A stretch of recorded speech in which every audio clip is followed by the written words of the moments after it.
Le programme vaudois de prévention des escarres est un succès. La Fédération des hôpitaux vaudois tire un bilan très positif de son programme. Après 18 mois d'action menée dans 54 unités de soins, le nombre d'escarres est réduit de 50% dans les établissements participants. On en parle avec la secrétaire générale de la Fédération des hôpitaux vaudois, Patricia Albisetti. Bonjour. Bonjour madame.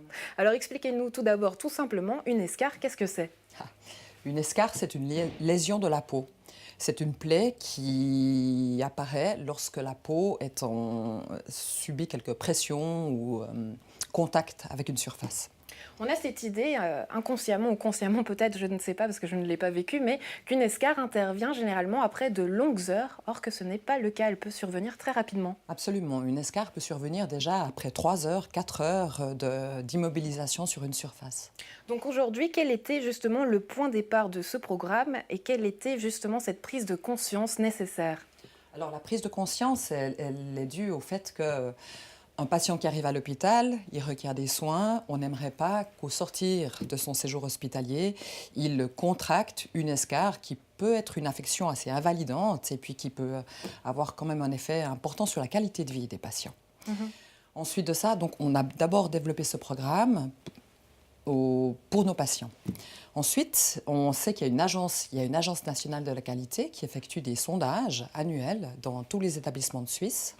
Une fois par année, au mois de novembre, l'Association nationale de la qualité vient dans les établissements et observe le taux, le pourcentage de patients qui ont contracté des escarres pendant un séjour hospitalier.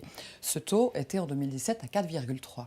C'était une exigence qui n'était pas exigée finalement, quelque chose qui n'était pas exigé de prendre soin de ces escarres. Non, c'est vrai que c'est des mesures que spontanément les soignants savent que les escarres peuvent survenir. Les soignants sont attentifs, mais vu les charges de travail qui sont des fois données aux soignants, on oublie peut-être certains gestes, notamment la systématique de développer ces mesures de prévention qui parviennent de prévenir l'apparition des lésions. Vous avez donc dû mettre sur pied un long travail de sensibilisation. Oui. Je crois pour éviter les escarres, 3 mesures ont été mises en place. Lesquelles ? En fait, il y a 5 mesures. Il y a 5 mesures. On parle d'un bundle. Ce sont des mesures, plusieurs mesures que l'on doit systématiquement développer chaque fois qu'il y a un patient qui est hospitalisé. D'abord, à l'admission, on évalue systématiquement le risque. On utilise une échelle qui s'appelle l'échelle de Braden, une échelle reconnue internationalement.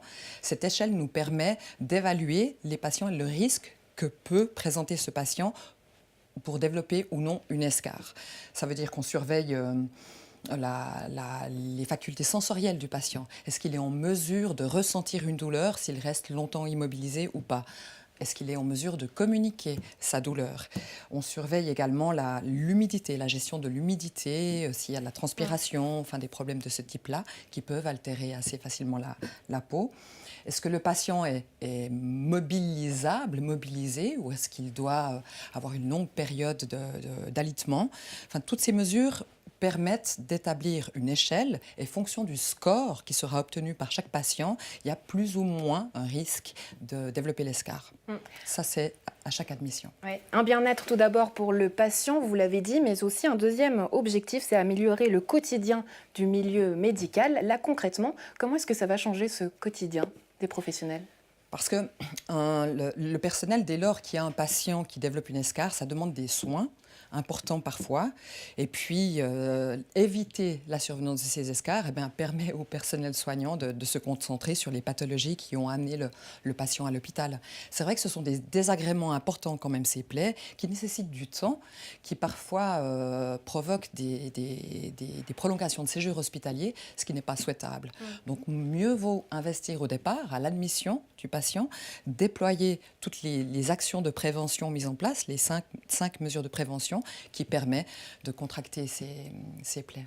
Mieux vaut prévenir que guérir, je crois que c'est le cas de le dire. Le challenge maintenant, ce sera de maintenir ces résultats. Donc comment est-ce que vous allez faire concrètement ?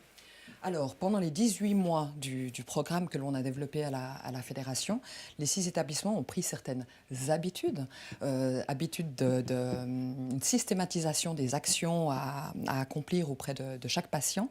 Et on mesure avec des indicateurs le nombre, si vous voulez, de mesures préventives qui sont effectuées à chaque admission. Tous les 3 mois, on va mesurer maintenant pour les patients entrés, est-ce que oui ou non le patient a bénéficié des 5 mesures de prévention. Il s'agira aussi de communiquer au personnel soignant les résultats, le pourcentage. Pour ce patient, oui, il y a eu les mesures. Pour ce patient, non, il n'y a eu que 4 mesures au lieu de 5. Et là, évidemment, il s'agira de continuer à faire ce travail pour que Absolument. tout roule au mieux, comme c'est le cas jusqu'à maintenant. C'est ça. Merci à vous, Patricia Albisetti. Mais je vous en prie.